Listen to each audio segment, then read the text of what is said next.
पूज्य गोस्वामी जी कहते हैं,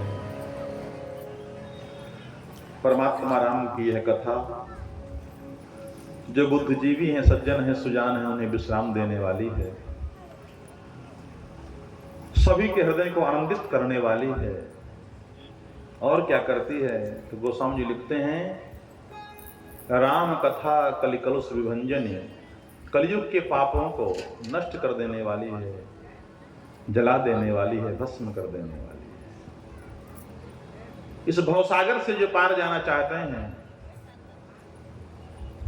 ऐसे स्नेही जनों के लिए, सेवकों के लिए, भक्तों के लिए, भगवत नाम पिपासुओं के लिए परमात्मा राम की कथा ये दृढ़ नौका है, मजबूत नाव। कल की कथा में हम आप सब दर्शन कर रहे थे, भगवान शिव और भवानी पार्वती जी का विवाह संपन्न हुआ। हिमाचल जी ने, मैना जी ने अपनी बेटी को विदा दिया।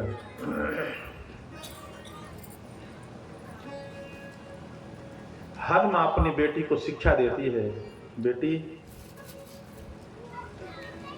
आज से भगवान शंकर का कैलाश पर्वत ही आपके लिए दिव्य महल है।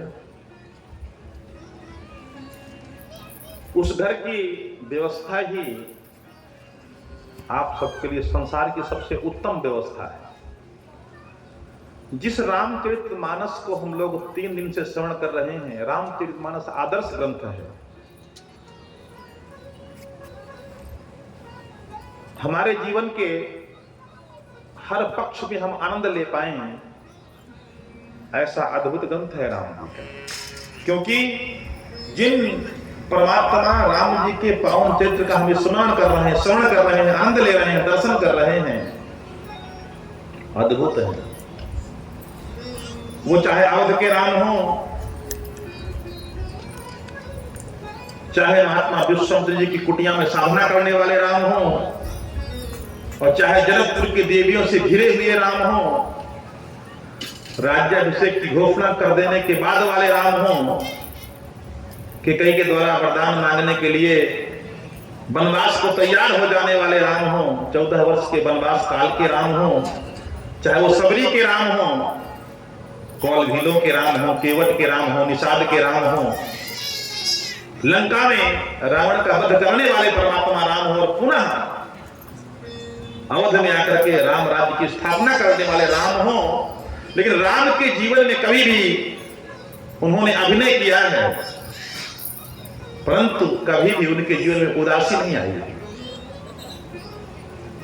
और मानव जीवन को यथार्थ में जीने की कला यही है, हर स्थिति में और हर परिस्थिति में जो मैनेज कर सकता है वही ही पूर्ण पुरुष है। आदर्श कथा है राम की। बेटी को विदा दे रही है मां और कह रही बेटी जाओ, क्योंकि उन्हें पता है हिमाचल राजा के यहां उत्पन्न पुत्री पार्वती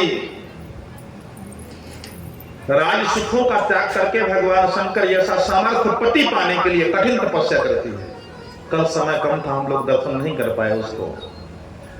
बेटी कैसी होनी चाहिए, बेटा कैसा होना चाहिए, बर कैसे होना चाहिए, दुल्हन कैसी होनी चाहिए, नहीं सास कैसी हो, ससुर कैसा हो, देवरानी जेठानी सब कैसे हो, भाई कैसा हो, संबंध कैसे हो, रिश्ते कैसे निभाने चाहिए, विषम परिस्थिति में एक दूसरे के कैसे काम आना चाहिए, रामचरितमानस कहती है। नारद जी ने कहा भगवान शिव जैसा पति पाने के लिए आपको तपस्या करनी होगी। गोस्वामी जी ने लिखा है, अति सुकुमार नतन तप जोगु पति पद सुमिर तजो सब भोगु। उपासना की पद्धति को स्वीकारने के लिए सबसे पहला क्रम है जीवन में, चाहे वो मनुष्य हो, वो बेटियां हो, चाहे बेटे हो, चाहे कोई भी हो, राजा हो, चाहे तपस्वी हो, सबसे पहला क्रम वो है तजो सब भोगु। मानव मस्तिष्क में जो भोग वृत्ति छुपी हुई है, संसार की अनेक वस्तुओं की आकांक्षाएं छिपी हुई हैं, आसक्ति छुपी हुई है। हमारे पूज्य महाराज जी कहते हैं उसका नाम ही आसक्ति है, जो आ तो सकती है डॉक्टर साहब लेकिन जा नहीं सकती। वो आत्मशक्ति आसक्ति, लेकिन वापस जा नहीं सकती। जब तक आप आसक्ति से मुक्त नहीं होंगे तब तक भक्ति नहीं होगी। पति पद सुमीर तजऊ सब भोगु, भोगों को त्यागना पड़ेगा। त्यागने का तात्पर्य इससे नहीं है, कई बार कई लोग हम बहुत बड़े त्यागी हैं। त्याग का तात्पर्य है कि वस्तु है और उपयोग नहीं किया जा रहा, जिसके पास है ही नहीं। अरे किसी कारण से किसी को भोजन ना मिले और वो कहे कि मैं व्रत हूं, वो व्रत नहीं है, मजबूरी है। वस्तुओं के अभाव में अगर कोई कहे परम त्यागी है, वो त्यागमय जीवन नहीं है। वस्तुएं हैं लेकिन फिर भी हम उसका त्याग कर रहे हैं, वो है योगी।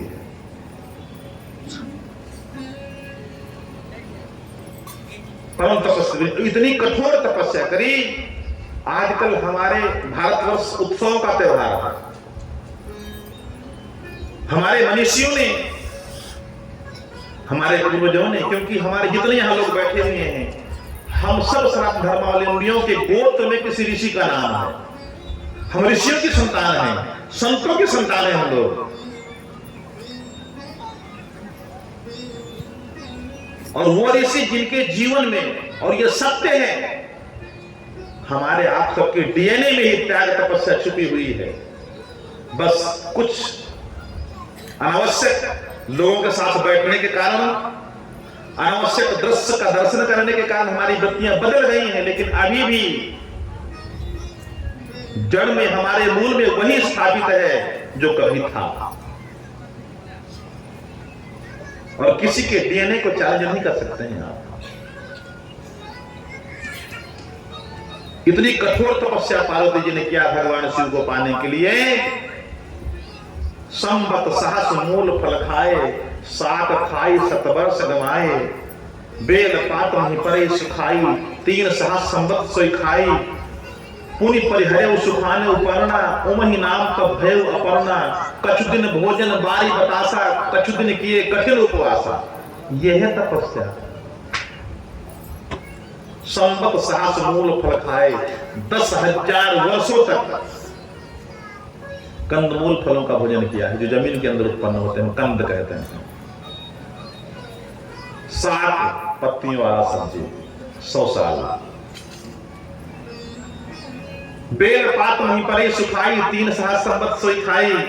बिल्व का पत्र धरती पर गिरकर सूख जा रहा है, 3000 वर्षों तक उसका सेवन किया है। कछु दिन भोजन बारी बतासा, बतासा आप जानते हैं, छोटा वाला पानी का बतासा मान लीजिए, उसमें बतासा में जितना पानी आ जाए उसको पी लेती हैं बस। हमारी तरह थोड़े नहीं है। व्रत आना है 4 दिन बाद, लिस्ट बन रही है 4 दिन पहले से ही। 2.5 किलो कुट्टू का आटा है, आईटी सिंह जी, मेवा, ड्राई फ्रूट, काजू किशमिश बादाम पिस्ता, वो भी रोस्टेड चाहिए, नॉर्मल नहीं चलेगा। खीर, अद्भुत आनंद है। ऐसा व्रत तो जीवन भर कर ले हम लोग, मिल जाए तो। इस कठोर तप, और महाराज ध्यान रखिएगा, तप से ही जीवन संवरता है। इस आयोजन में तपने के लिए हमारे डॉक्टर रोपी राय जी, आईडी सिंह जी, मदन गोपाल दास जी महाराज, इनके सब सहयोगी कितने तपे हैं, कोई इनसे पूछे। तप बल शेष धरई महिभारा, तप बल शेष धरई करी संघारा, तप आधार पर सृष्टि भवानी, करिए जाए तपस जिए जाने। रामचरित मानस प्रमाण इस बात का। तप बल रचई प्रपंच विधाता, तपस्या के बल पर ब्रह्मा जी संसार की सृष्टि करते हैं। ये सब उन्हीं का मैन्युफैक्चरिंग, ये मटेरियल रखा हुआ है, यहाँ से वहां तक दिखाई दे रहा है। तप बल विष्णु सकल जगत त्राता, तपस्या के बल पर भगवान विष्णु संसार का पालन पोषण करते हैं। तप बल शंभु करहि संहारा, तपस्या के बल पर भगवान शंकर पूरी सृष्टि को संहार करते हैं, विलय करते हैं। और एक मैं और बता दूं, संहार महाराज जी, विलय ही सजन का कारण है, मृत्यु ही जन्म का कारण है। अगर मृत्यु नहीं तो जन्म कहां से होगा। अरे ठीक उसी प्रकार में साहेब, जैसे किसी जगह पर आपका मकान बना हुआ है, लेकिन आप उसे फिर से नया बनाना चाहते हैं, मॉडर्न डिजाइन देना चाहते हैं, तो पुराना गिराना पड़ेगा। महापुरुष भी यही कहते हैं। इसी प्रकार हमारा जब शरीर जीर्ण शीर्ण हो जाता है तो इसे आत्मा छोड़ देती है और किसी नवीन ढांचे पर प्रवेश कर जाती है। योगी जन कहते हैं, संत कहते हैं, मृत्यु नव जीवन का संदेश है, प्रलय है सृजन का कारण है। तपबल शंभु करें संहारा, तपस्या के बल पर भगवान शिव संहार करते हैं। तपबल शेष धरहि नहीं भारा, तपस्या के बल पर भगवान शेषनाग धरती के भार को उठाते हैं। हे भवानी पार्वती, जाइए तपस्या कीजिए बिना तप के। और भी सुनिए, तपस्या किसे कहते हैं जानते हो? बहुत बार जब सोने को लगातार गहने बनते हैं तो क्या होता है, उसमें मिलावट हो जाती है। जो पेवर सोना होता है उसे गहना बनाने के लिए, आभूषण बनाने के लिए, क्योंकि अगर आपसे कहा जाए कि 1 किलो सोना खोपड़ी पर रखकर घूमो, कोई नहीं घूमेगा, और चैन बनाओ तो पहने को बेचैन हो जाएंगे। लेकिन सोने की चैन को बनना है अगर, तो कुछ मिलाया जाएगा, और मिलाते सोने की प्योरिटी खत्म हो जाती है। उसको फिर से प्योर करने के लिए आग में तपाया जाता है। जब वो तपता है तो जो भी कुछ मिक्स है, इसमें मिलावट हो गई है धातुओं की, वो सब अलग हो जाती हैं और फिर से प्योर सोना बन जाता है। ध्यान रखिएगा, जब जब तुम्हारी परीक्षाएं हो, चाहे आप साधु हो, चाहे सदग्रस्त हो, चाहे किसी कार्यक्रम के आयोजन के आप उसमें सहयोगी हो, जितनी कठोर तपस्या होगी, समझ जाना मिलावट हो गई थी, प्योरिटी आ रही। सियावर रामचंद्र की जय। इस संसार में तपस्या ही सर्वश्रेष्ठ है। इतनी कठोर तपस्या किया है पार्वती ने, लेकिन फिर भी अपनी बेटी को विदा देने से पूर्व मां का धर्म बनता है, सिखा रही है, बेटी जाओ, करे हो सदा शंकर पद पूजा, नारी धर्म पति देव न दूजा। करे हो सदा शंकर पद पूजा, नारी धर्म पति देव न दूजा। जाइए भवानी, भगवान शंकर जी के चरणों की सेवा करना। क्यों? नारी का धर्म है पति देव ना दूजा, पति ही सर्वस्व है। अच्छा, एक और मैं निवेदन करूं, प्रसंग बस मुझे याद आया। रामचरितमानस में 4 विवाह हुए हैं, 2 अधूरे हैं, 2 पूरे हैं। और रामचरितमानस में जो 2 पूरे विवाह हैं, उसमें 2 माताओं ने अपनी 2 बेटियों को विदा देने से पूर्व 2 अलग अलग ज्ञान दिए हैं।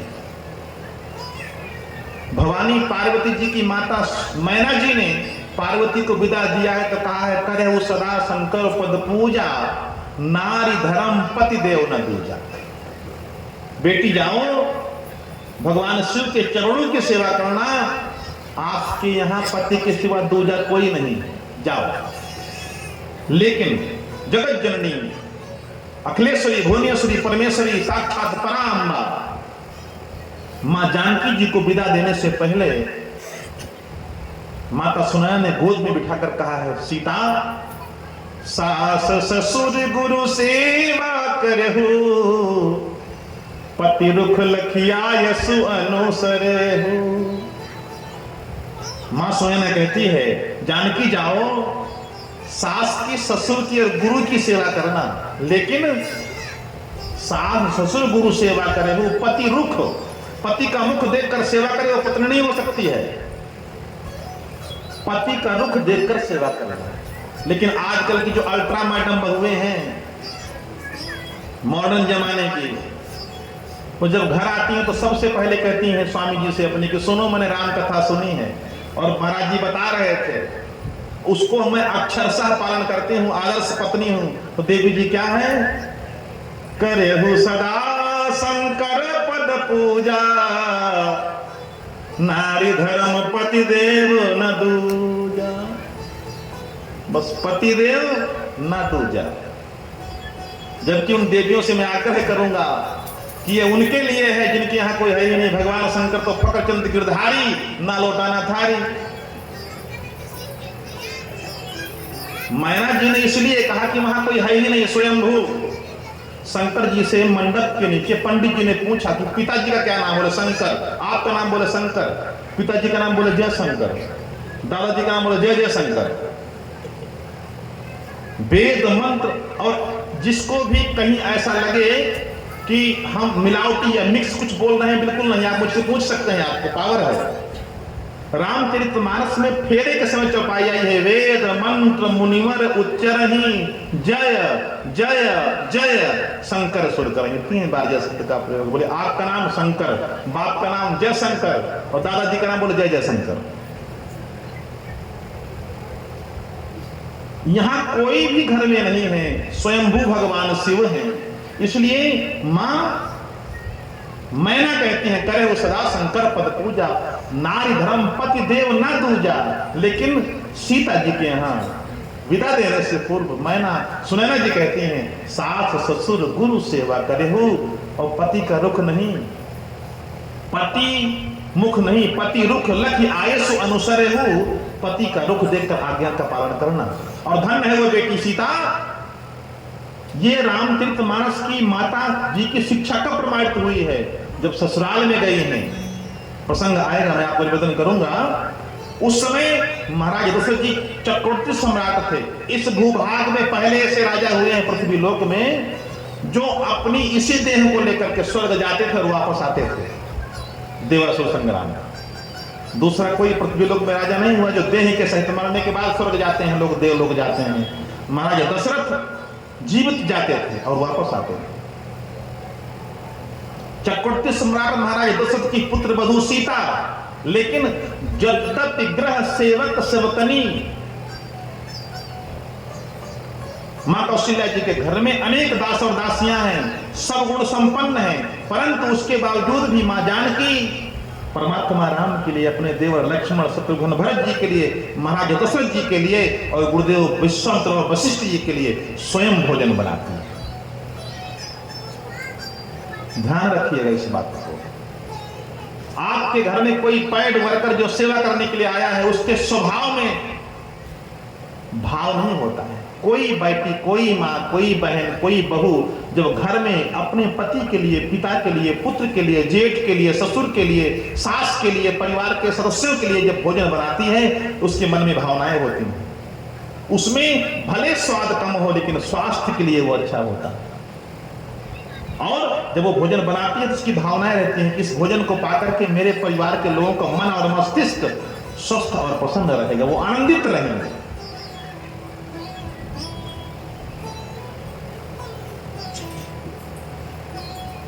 और आजकल की बहुओं का भी दोष नहीं है। आजकल की जो सरकारें हैं, मैं सरकारें करें बहुवचन में, कहीं आप लोग कोई भेद मत लगा लीजिएगा, क्योंकि कहीं हम किसी पार्टी के फॉलोअर नहीं है, कहीं आप लोगों को सस्पेंस में कोई पड़ जाए कि नहीं। I don't like rules is rules, no compromise.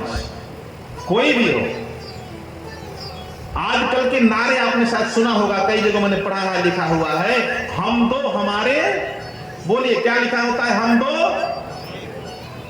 दो हमारे दो, old member you can go. मैं जोड़ रहा हूं उसको।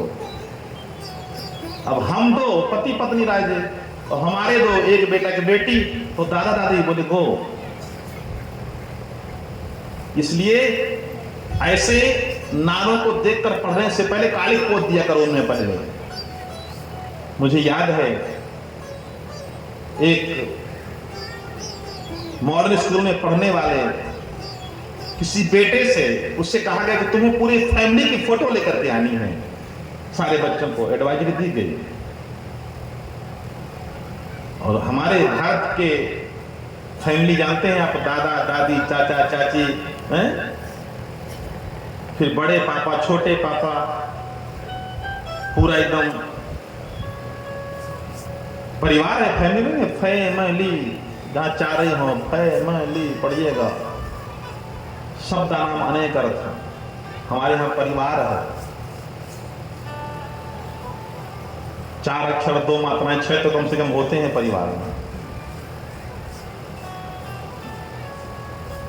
लेकर गया वो, जैसे दिखाया, बहुत जोर से डांटा टीचर ने, खबरदार ये फैमिली की फैमिला है, फैमिली में सिर्फ 4 लोग होते हैं, पुत्र, पुत्री, माता और पिता। इतना संकुचित विचारधाराएं आपके नवजात शिशुओं के दिमाग में बचपन से भरा जाता है।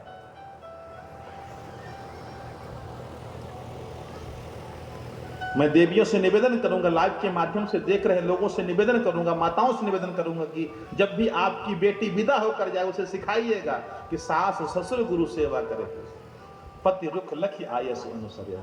पति का रुख देखकर, अच्छा रामचरितमानस में 4 विवाह हुए हैं, एडिशन जी 2 अधूरे हैं 2 पूरे हैं।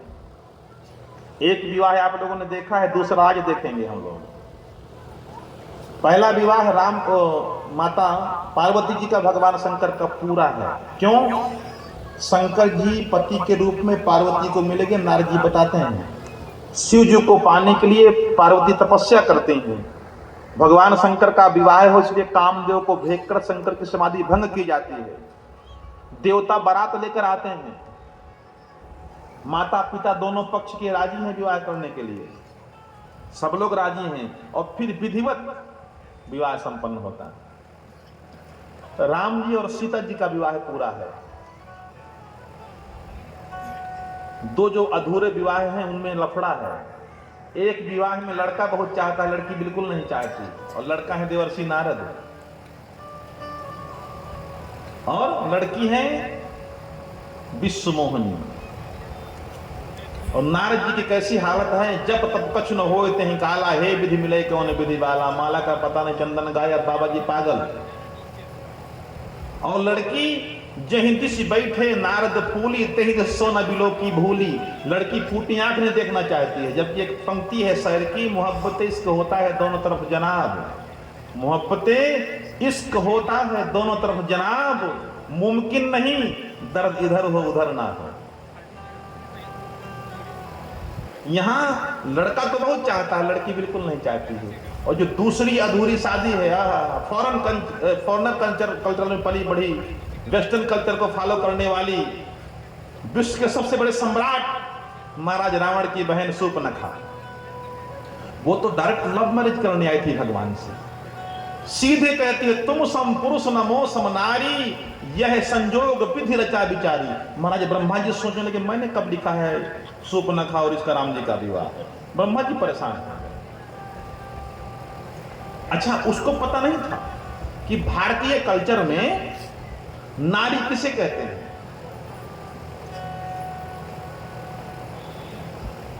विवाह होने से पहले कन्याकुमारी लिखते हैं ना, विवाह होने से पहले कन्याकुमारी, और विवाह होने के बाद नारी, और बच्चे होने पर महतारी। वो भूल गई, भाव भाव में आई और डायरेक्ट भगवान से कहती है कि तुम संपुरुष नमो सम नारी, यह संजोग विधि रचा विचारी। भगवान ने कहा ये पहले से ही नारी है, एक्स मैरिज करना चाहती है, जबकि हमारी भारतीय परंपरा के इतिहास में कुंवारी से विवाह की परंपरा है, नारी से विवाह की परंपरा नहीं है। फिर उसको याद है, मैंने रंग लगा दिया, दोबारा फिर कहती है, ताते अब लग रहे कुमारी। भगवान बोले कुमारी के बाद नारी तो होती है, लेकिन नारी के बाद कुमारी कहां होती है? फिर तो महामारी हो जाती है ना, वो कहां से कुमारी? भगवान ने कहा ट्राई अगेन लेटर, लक्ष्मण जी के पास जाओ, वो भी कुंवारा नहीं है, इसलिए विवाह अधूरा है। हमारे राष्ट्र की परंपराओं को प्रणाम है। हमारे यहां एक बार नारी से कुमारी नहीं होती है। एक बार एक महात्मा विदेश घूमने के लिए गए, एक देवी शमशान घाट में, एक वो बना था ताबूत जैसा, उसको दोपहर की धूप में पंखा कर रही थी। भारत के महात्मा विदेश गए थे, पंखा कर रही, शमशान घाट पर बैठी हुई। महात्मा ने कहा, वाह, आज तो मेरा संदेह ही दूर हो गया। मैंने सुना था और सोचा था कि हमारे भारतवर्ष में ही पति प्रिय सतियां होती हैं, जिनका पूरा जीवन तन मन धन सब पति के चरणों में समर्पित होता है। लेकिन आज तो मेरी आंखों को या तो धोखा है, सच्चाई क्या है। पास में गए और वो कहा, देवी मैं तुम्हें प्रणाम करता हूं, अरे मेरा भ्रम दूर हो गया। विदेश में भी पति से प्रेम करने वाली देवियां होती हैं, मरने के बाद भी आपका इतना ही स्नेह है कि दोपहर की धूप में अपने पति की उस ताबूत को, उस मजार को पंखा कर रही है। उसने कहा, महाराज जी क्षमा करना, आप जो देख रहे हैं वो सही नहीं देख रहे हैं, आपका सोचना ठीक नहीं है। अरे महात्मा ने कहा, मैं देख रहा हूं, ये किसकी मजार है? बोले मेरे पति की। मर गए? बोले हाँ मर गए। कितना प्रेम रहा होगा आपका, जीते जी मरने के बाद तपती धूप में खुद बैठी हुई हो और इसे पंखा कर रही हो, जीते जी क्या सेवा किया होगा आपने? उसने कहा, धोखा है आपको महाराज जी, इसका कुछ और ही भाव है। महात्मा ने कहा, बहन क्या भाव है? उसने कहा, महाराज जी क्षमा करना, मैं जिस परंपरा से पली बढ़ी हूं, हमारे यहाँ परंपरा है कि जब तक पहले वाले पति की मजार सूख ना जाए तब तक दूसरी शादी नहीं कर सकते। मैं हवा कर रही हूं तो जल्दी सूख, मैं दूसरा करूं। सुखा रही हूं कि धूप में हवा लगी, जल्दी सूखेगा, मैंने व्यवस्था कर रखी है, फिर से मेरा नया घर बसेगा। प्रणाम इन सभ्यताओं को। हमारे यहां आदर्श परिवार होते हैं। बेटी को विदा दिया है भगवान। हर संस्कार के पीछे परमार्थ, राष्ट्र और धर्म का उत्थान, समाज का हित छिपा हुआ है। भगवान शिव ने विवाह किस लिए किया? तारकासुर नामक दैत्य को वरदान प्राप्त है, भगवान शंकर से उत्पन्न पुत्र ही मार पाएगा। और रामचरितमानस में गोस्वामी जी लिखते हैं, तब जन्मे खटबदन कुमारा, तारकासुर समर जहि मारा। तब खटबदन कुमार का जन्म हुआ है और उन्होंने तारकासुर नामक दैत्य का वध किया। भाव क्या है? इसका ही भाव यही है कि आपकी संतति ऐसी होनी चाहिए, संतान ऐसी होनी चाहिए जो समाज पर, जो समाज कंटक हैं, उंगली उठाने वाले लोग हैं, समाज को कलंकित करने वाले लोग हैं, राष्ट्र और धर्म को क्षति पहुंचाने वाले लोग हैं, मानवता मात्र के जो दुश्मन बन चुके हैं, ऐसे विचारधारा के व्यक्तियों को यथाउचित दंड दे करके राष्ट्र की, धर्म की, समाज की सेवा करने में अपने आप को समर्पित कर दे, वो संतान है। माता जन्मे भक्त जन की दाता की सूर, नहीं तो होती बांझनी व्यथा गवाए नू।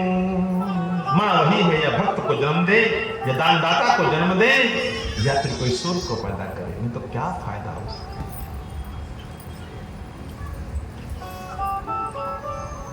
ये संतों का देश है।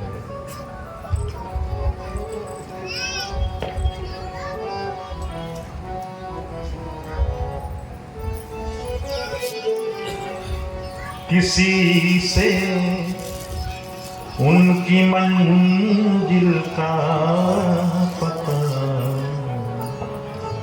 पाया नहीं जाता, किसी से उनकी मंजिल का पता पाया नहीं जाता, किसी से उनकी मंजिल का पाया नहीं जाता, किसी से उनकी मंजिल का पाया नहीं जाता, किसी से उनकी मंजिल का पता पाया नहीं जाता, किसी से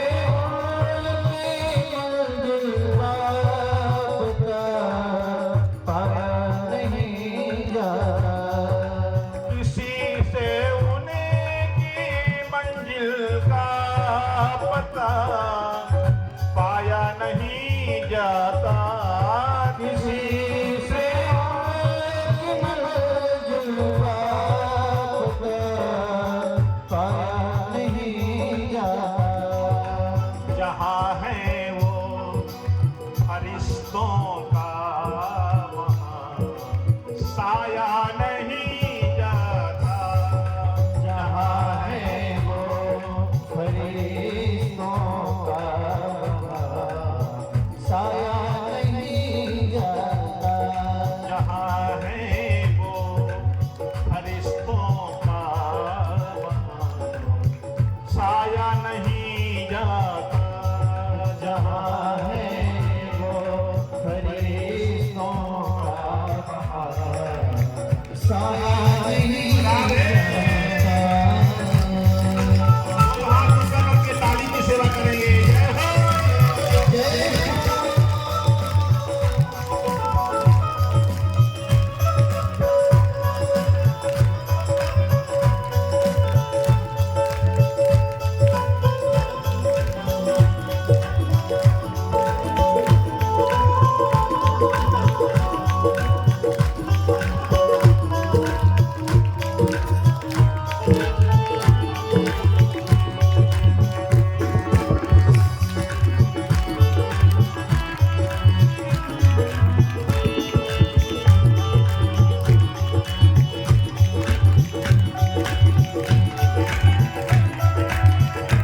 तुमसे जुदा है चमन तुमसे इबादत है बहारे तुमसे जिंदा है तुमसे इबादत है तुमसे जुदा है तुम्हारे सामने फूलों से मुरझा या नहीं जाता तुम्हारे सामने फूलों से मुरझा या नहीं जाता तुम्हारे सामने फूलों से मुरझा या नहीं जाता तुम्हारे सामने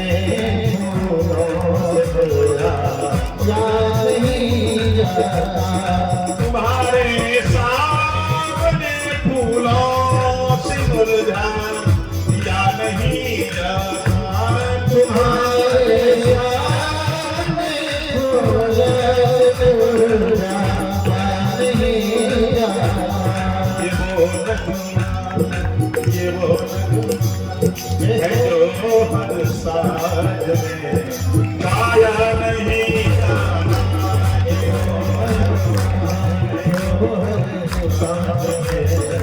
गाया नहीं जाता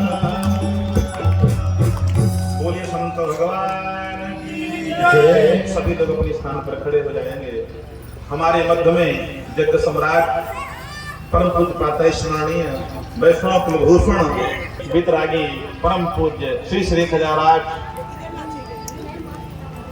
कामदगिरी पीठाधीश्वर पूज्य महाराज जी पधार रहे हैं। महाराज जी का नाम लेने में बड़ा संकोच होता है। हमको जोरदार तालियों से आप पूज्य महाराज जी का स्वागत करेंगे।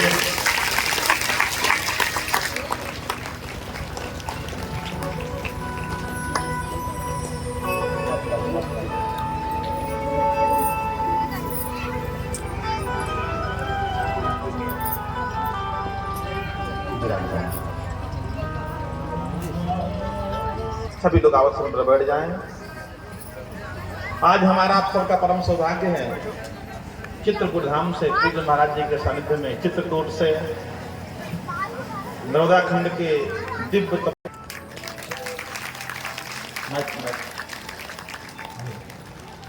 हमारे इस कार्यक्रम के रीढ़ आरडी सिंह साहब मंच पर आए, डॉक्टर सुशील सिंह चंदेल जी और द्विवेदी जी मनोपाल दास और जिनके नाम बोले जा रहे हैं ध्यानचंद केसरी जी साथ में जाएंगे और माला अर्पण करवाते जाएंगे। सुनो आप लोग मंच पर आए, हमारे संतों का स्वागत करें।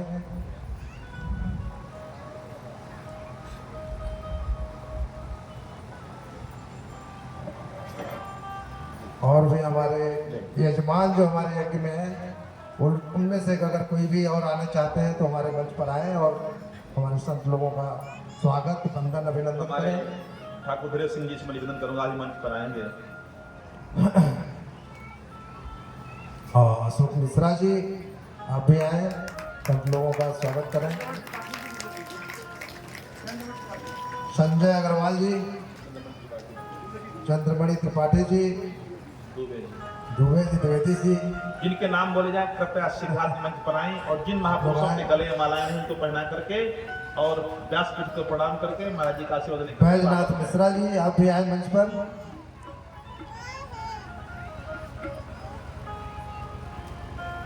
संत समागम आज जो हमारे यहाँ इस सिंगरौली की धरती पर हो रहा है वो बड़े सौभाग्य की बात है। यहाँ एक कुंभ जैसे वातावरण बना हुआ है जो 12 साल में लगता है, जहाँ बहुत पैसा खर्च करके जाते हैं, मारा मारी करते हुए जाते हैं, भीड़ में धक्के खाते जाते हैं। वो आज हमारे पूजनीय गोपाल दास जी महाराज के पीछे जो संत महापुरुष विराजमान है उनको माला पहनाएंगे क्रमशः सब लोग सब पुरुषों को पहनाएंगे। सभी हमारे संत लोगों का स्वागत करें, वंदन करें। मैं हमारे इंद्रेश जी के परिवार से इंद्रेश जी नहीं है यहाँ पे। हमारे इंद्रेश सिंह जी के परिवार से कोई है वो भी आ जाए मंच पर, आ जाए, आप भी आए। क्रम से और जो संतों को आप माला बना रहे हैं पीछे से पुष्प पूरे सम्मान के साथ जो लोग आ रहे हैं जिन्होंने संत गणों का स्वागत किया जाए और आप अभिनंदन पानी किया तो बजा जाए। लीजिए, हाथ में सूखे लेके बैठे हुए हैं। हाथ में पुष्पों द्वारा पुष्प वर्षा करके स्वागत किया जाए। बड़े सौभाग्य की बात है, धरती पर संत समागम हुआ है। हमारे महाराज जी की बड़ी इच्छा शक्ति आज नंद किशोर चौबे जी, सुरेंद्र पटेल जी, मैं उनसे आग्रह करूंगा आप भी मंच पर आएंगे। पूरे संतों का अवतरण हुआ है आज सिंगरौली की धरती पर। जैसा कि हम लोग शुरू से कहते आ रहे थे, विराट संत सम्मेलन। जोरदार तालियों से आप स्वागत करेंगे संतों का। तालियां बजानी होंगी आपको। तालियों द्वारा तालियां गड़गड़ाहट होती रहनी चाहिए, लगे कि संतों का स्वागत हो रहा है।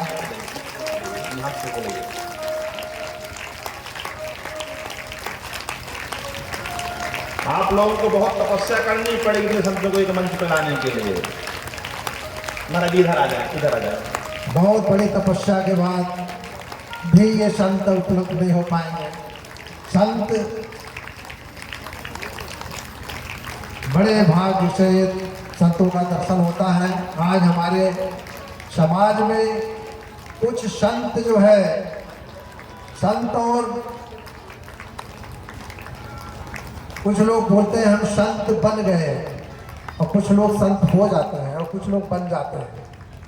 संत बनने और होने में बड़ा अंतर है।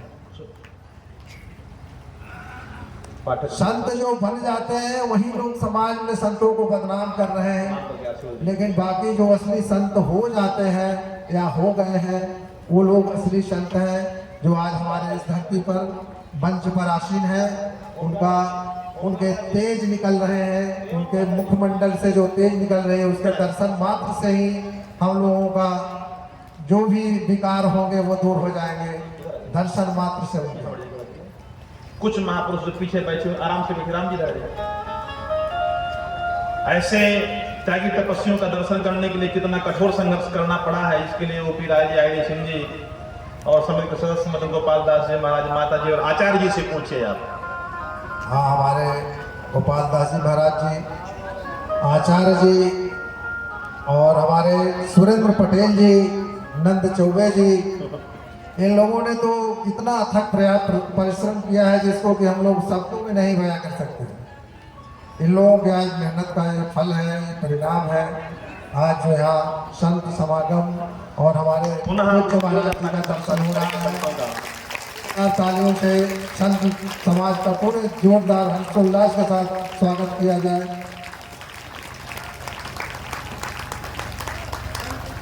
और मैं एक बात और निवेदन करना चाहूंगा, कहीं आपको लगता हो कि हम भी मंच पर आए, हम तो चाहते हैं कि हर एक व्यक्ति मंच पर आकर के पूज्य संतों का चरण स्पर्श करे, प्रणाम करे, आशीर्वाद ले, लेकिन क्या यह संभव है?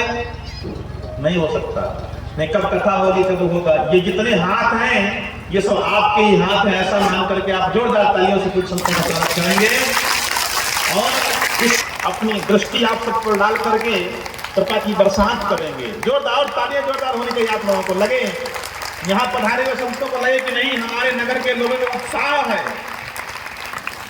पूरे समर्पण भाव से, जैसा कि आप लोगों ने इस कार्यक्रम को पूरे समर्पण भाव से संपन्न करने, पूरे मन से, पूरे समर्पण भाव से जयकारा लगाएंगे। संत समाज की, राजा रामचंद्र की,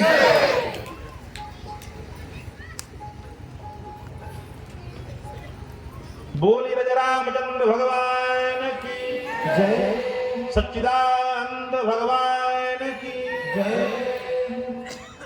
हमारा परम सौभाग्य है हम आप सबको इस मंच के माध्यम से, इस आयोजन के माध्यम से हमारे राष्ट्र के धर्म धुरंधर आप लोगों ने संतों का दर्शन किया है, लेकिन ऐसे अद्भुत संत जिनका पूरा जीवन त्यागमय, तपोमय, ऐसे महापुरुष मंच पर विराजमान हैं। मैं ज्यादा समय न लेकर के पूज्य संतों का आपका थोड़ा सा परिचय करवा देता हूँ, उसके बाद कथा का आनंद लेंगे। और क्योंकि पूज्य महाराज श्री जो हमारे प्रथम पंक्ति में विद्यमान है दाहिनी तरफ के कामदगिरी पीठाधीश्वर परम पूज्य पाता स्मरणीय पूज्य संगादिक जी महाराज, पूज्य महाराज जी हमारे त्यागी समाज का गौरव है। पूज्य महाराज जी के कामदगिरी में बहुत ही बृहद स्थान है कनक बिहारी भगवान के नाम से। पूज्य महाराज जी के यहाँ अखंड गौ सेवा, संत सेवा, देहहीन सेवा और तीर्थ पर पधारे हुए सभी आगंतुकों के लिए पूज्य महाराज जी का दरबार हमेशा के लिए खुला रहता है, अखंड अनथित चलता है। महाराज जी के अपने नियम हैं, उस नियमों का आश्रम में रहने वाले लोगों को अक्षरशः पालन करना पड़ता है।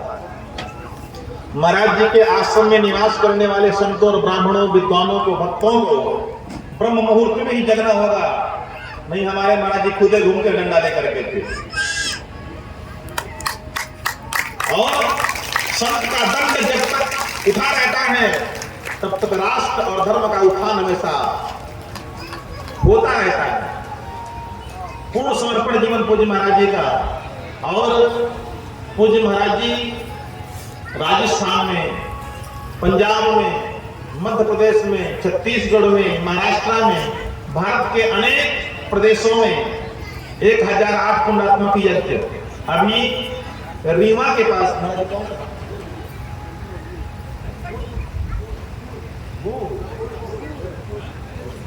अब गुड़ है कि गुड़ है,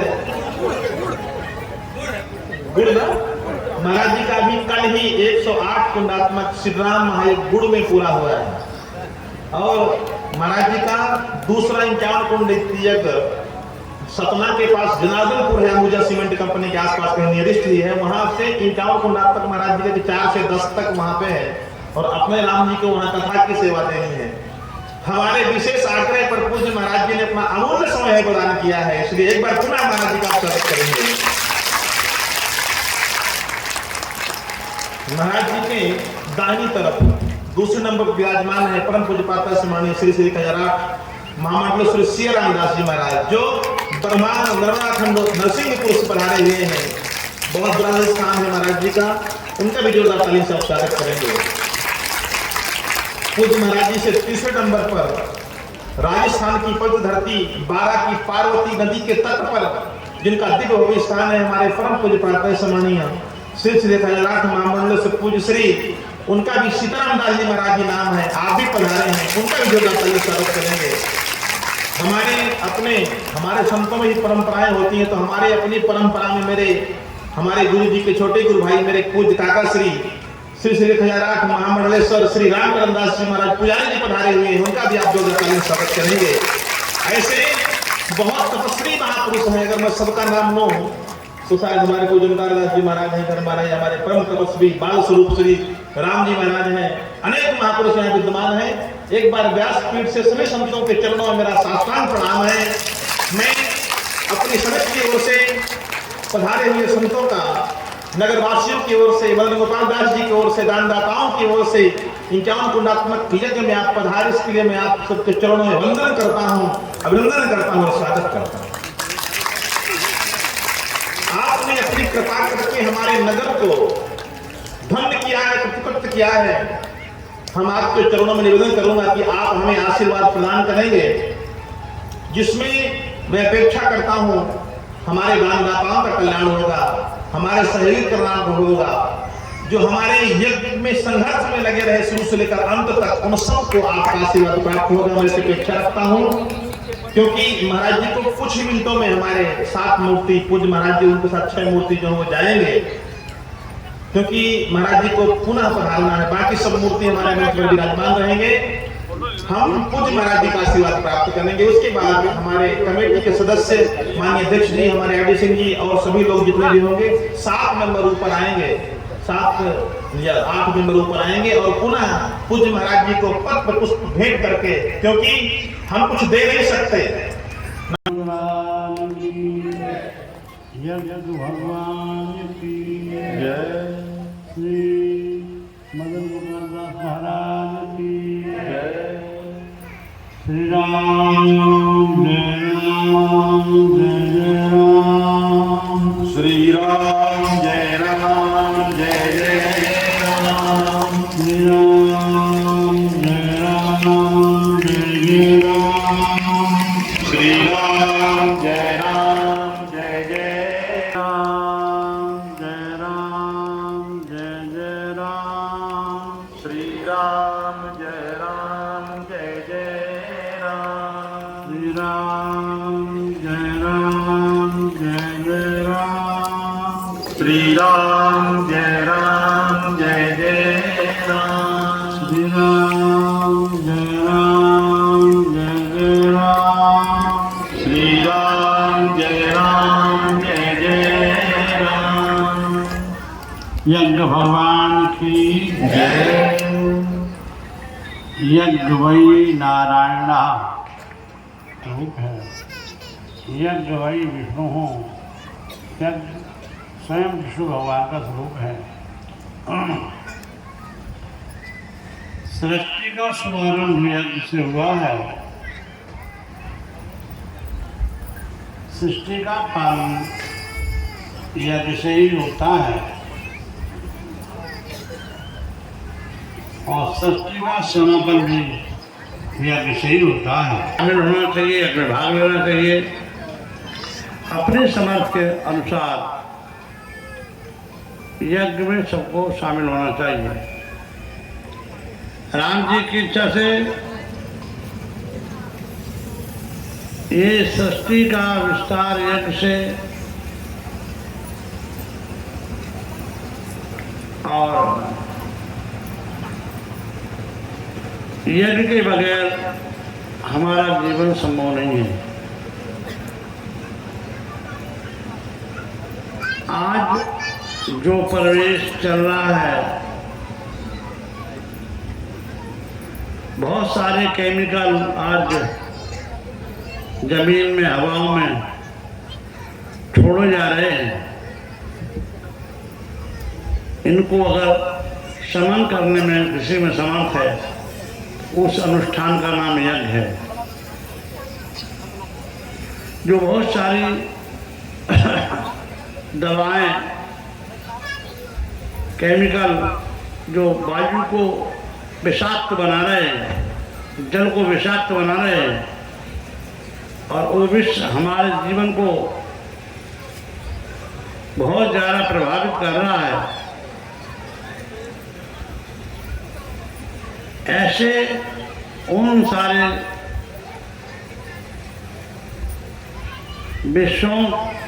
विषाक्त पदार्थों का शमन करने के लिए हम सब यह करते हैं, हम सबको करना चाहिए। इन्हीं वाणी के साथ, इन्हीं शब्दों के साथ वाणी प्रणाम करते हैं। श्री सीताराम जी महाराज की बोली राजा रामचंद्र भगवान की। कुछ देर पूज्य महाराज जी मंच पर और दर्शन देंगे, फिर महाराज जी को विदा करेंगे धीरे से। ठीक है महाराज जी।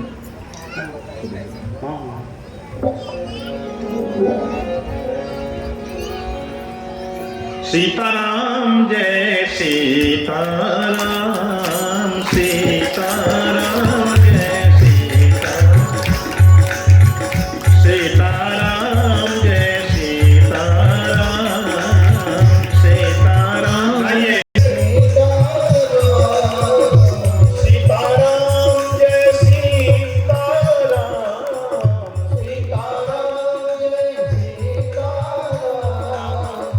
सीताराम जय सीताराम, सीताराम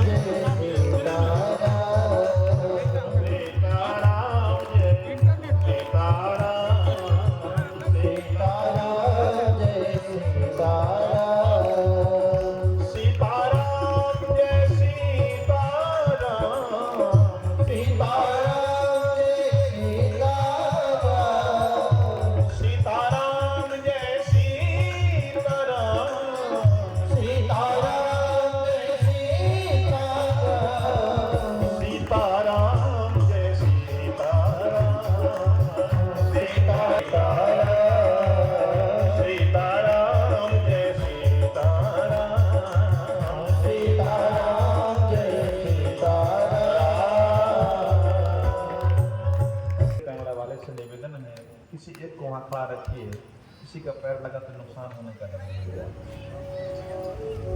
ठीक है हम आप सब बस पूज्य महाराज श्री के मुखार बिंद से सूक्ष्म शब्दों में मैं जरूरत लगेगा तुम बुला लो। पूज्य महाराज जी ने गागर में सागर भर दिया। तो वास्तव में आज जो हम कुछ ले रहे हैं वो सब कुछ विषाक्त है। पूज्य महाराज जी ने कहा ये सत्य है, सब में केमिकल है, विदाउट फर्टिलाइजर कुछ भी नहीं हो रहा है।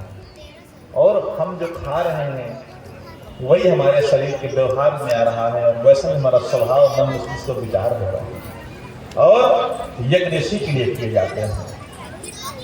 हम आप सब कथा में दर्शन कर रहे थे, तारकासुर नामक दैत्य का वध हो रहा है। माता जी वहीं रहिए, अब रोक लीजिए, मैं किसी पर नहीं माना जाए, मैं से करूँगा। प्रणाम है आपको। बोली संत भगवान की जय। कथा के बाद में आप सब मंच पे आए। आप सबके भाव को मैं व्यासपीठ से प्रणाम करता हूँ, लेकिन थोड़ा सा ध्यान रखा जाए तो अच्छा रहेगा। पार्वती जी के मन में हमेशा चिंता रहती थी, कभी शुभ अवसर प्राप्त हो तो मैं अपने भगवान शिव से परमात्मा राम के दिव्य चरित्र को श्रवण करने की बात रखूं। अपने पति के सामने एक बात रखने के लिए पार्वती जी ने बहुत समय तक तपस्या कर दिया, इंतजार किया। विवाह होकर के आया, एक संतति को जन्म भी हो गया, पुत्र हो गया घर में, और वो इतने बड़े हुए कि उन्होंने तारकासुर दैत्य का वध कर दिया, लेकिन अपने मन की एक बात अभी तक नहीं कह पाए। क्यों? उचित समय का इंतजार कर रहे हैं। पूज्य गोस्वामी जी महाराज मानस में लिखते हैं,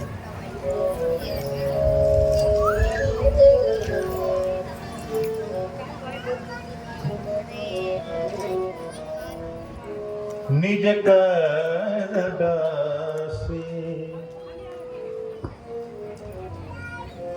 निज कर दासी नागरी पूछाला। निज कर दासी नागरी पूछाला। निज कर दासी नागरी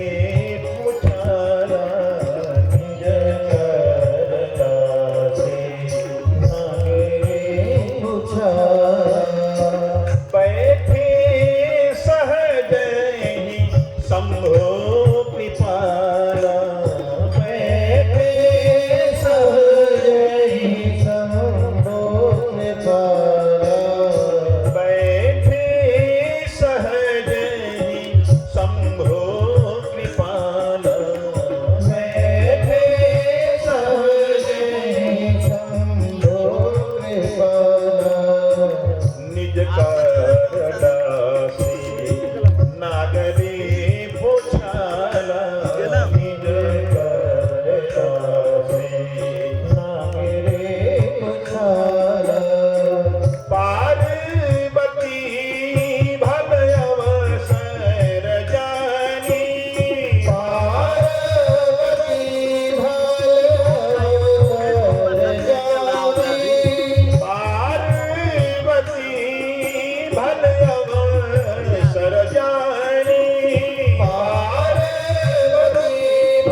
भगवान शंकर निज करडासी नाग रिपुछाला। हाथी को भी नाग कहा गया। सुमन माल जिन कंठ ते गिरत न जाने नाग। नाग रिपु हाथी का दुश्मन कौन? बाघ। निज करडासी नाग रिपुछाला। भगवान शिव अपने हाथों से बाघंबर बिछाकर बैठे सहजे शंभु कृपाला। सहज भाव से बैठे और कैसे लग रहे हैं? बहुत भगवान शंकर बैठे सोह काम रिपु कैसे, धरे शरीर शांत रस जैसे। यहां पर काम रिपु कहा है भगवान। बेटा आगे जो बैठे लोग उनसे निवेदन है कृपया शांति का परिचय दें।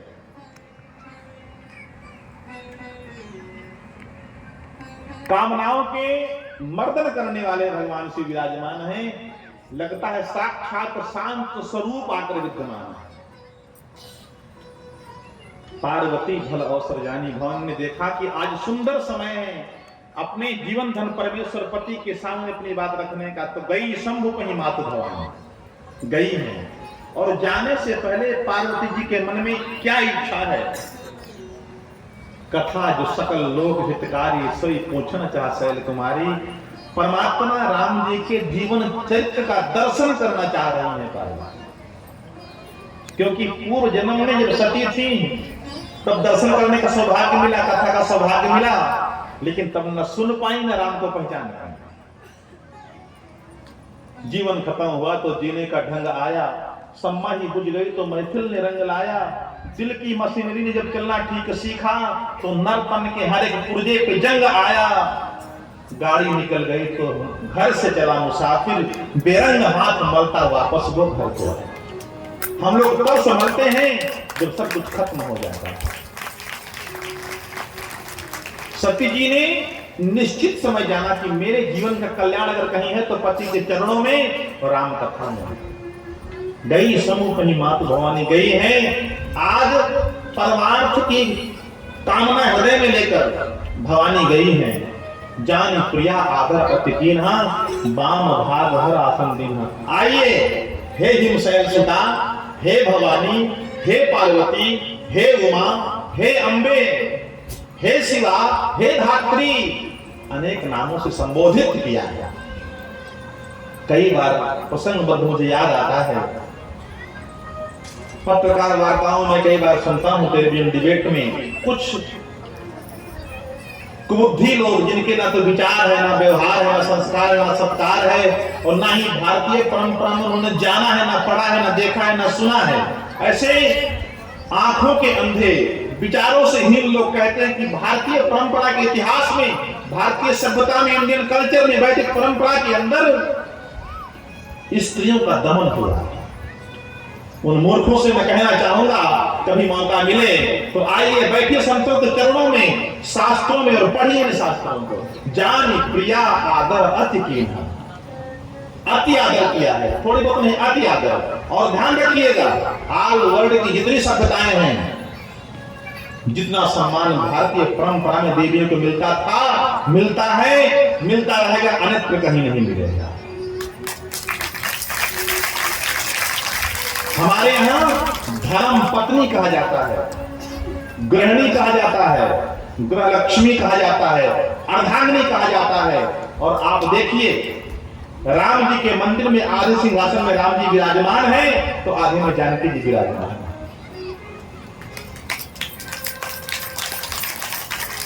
इससे और बड़ा क्या प्रमाण मैं आपको दूं, हमारे मनीषियों ने सबसे पहले लिखा है कि पृथ्वी का सबसे बड़ा कोई देवता है तो मातृदेवो भव, और विश्व का सबसे श्रेष्ठ स्थान अगर किसी को मिला है तो माताओं को मिला है।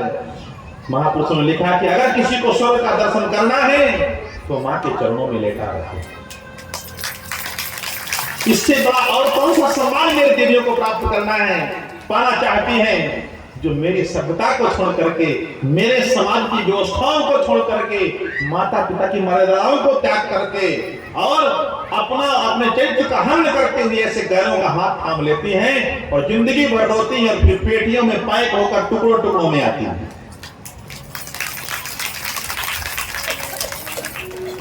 हे भवानी, हे शिवा, हे धात्री, हिमशैल सुता, पार्वती, उमा, अनेक नामों संबोधित किया है। और वाम भाग हर आसन दीना, वामांक में विराजमान किया है। बैठी शिव समीप हर्षाई, पूर्व जन्म कथा चितलाई। भगवान शंकर के नजदीक बैठी, बड़े प्रसन्न हैं, बैठे परम प्रसन्न है भगवान शिव। और भवानी पार्वती जी के मुखमंडल को निहार करके मुस्कुराए हैं। सौभाग्यवती स्त्री के जीवन का सबसे परम सौभाग्य पति के वामांक में विराजमान हो, और बड़ी मुस्कुराहट के साथ वो अपनी चांद चकोरी को निहारे। इससे बड़ा सौभाग्य राष्ट्र की देवियों को और क्या हो सकता है। और फिर कहा है, देवी पार्वती, आपके हृदय में कुछ जानने की इच्छा था, हम बहुत प्रसन्न हैं, आज आप जो मांगोगी सो मिलेगा। धन्य है भवानी पार्वती, जिन्होंने भगवान शंकर से कहा कि बाबा प्रसन्न हैं तो मैं मांगूंगी आपसे। आजकल की देवियों से कोई स्वामी जी कहे कि हम बहुत प्रसन्न हैं, बोलो क्या चाहिए, तुरंत कहेगी चलिए ज्वेलरी में चलती हैं, ये साड़ी के सलून में चलिए। और ज्यादा पसंद होंगे, बोले चलिए गोवा चलिए, बंबई चलिए, किसी कॉफी हाउस में चलिए, गोलगप्पे खाइए। ऐसी कम ही देवियां होंगी जो बोलेंगी चलो केदारनाथ चलिए, प्रसन्न है तो, बद्रीनाथ चलो, चित्रकूट चलो, प्रयाग चलो, हरिद्वार चलो, केदारनाथ चलो, रामेश्वरम चलो। ऐसी डिमांड रखने वाली शायद कुछ होंगी भी हैं। लगाए